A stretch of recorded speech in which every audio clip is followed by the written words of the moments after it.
எல்லாரும் வந்துட்டு இருக்காங்க. டிடிவி தினகரன் அவர்கள் வந்துட்டு இருக்கிறாரு. இன்னொன்று மற்ற இடத்துல நீங்க பார்த்தீங்கன்னா வேற கட்சியிலேருந்து பாஜகவில் வந்து இணைகிறாங்கன்னா அதுக்கு காரணம் வந்து இந்த நாட்டுக்கு நல்லது யாராவது செய்ய முடியும்னா அது மோடி அவர்களால் மட்டும்தான் நல்லது செய்ய முடியும். ஒரு கூட்டணியில் இந்தியா பிளாக் நான் சொல்லிட்டு ஒரு கூட்டணி, அந்த கூட்டணியில் பிரதமர் மோடி அவர்கள் பார்த்துட்டு அவருக்கு குடும்பமே இல்லைன்ட்டாங்க.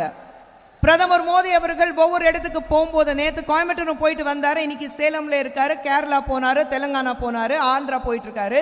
சவுத்ல மட்டும் ஒவ்வொரு இடத்துக்கு போனீங்கன்னா எல்லாரும் சொல்ற விஷயம் மட்டும் ஒரு விஷயம் மட்டும்தான், மோடி உங்களுக்கு நாங்க இருக்கோம், நாங்க தான் உங்க குடும்பம், நீங்க தான் எங்க குடும்பத்துல ஒருத்தர்னு. இன்னைக்கு திராவிட முன்னேற்ற கழகத்திலிருந்து பிரதமர் மோடி அவர்கள் பார்த்துட்டு 28 பைசா பிரதமருங்கிறாங்க. எப்படி?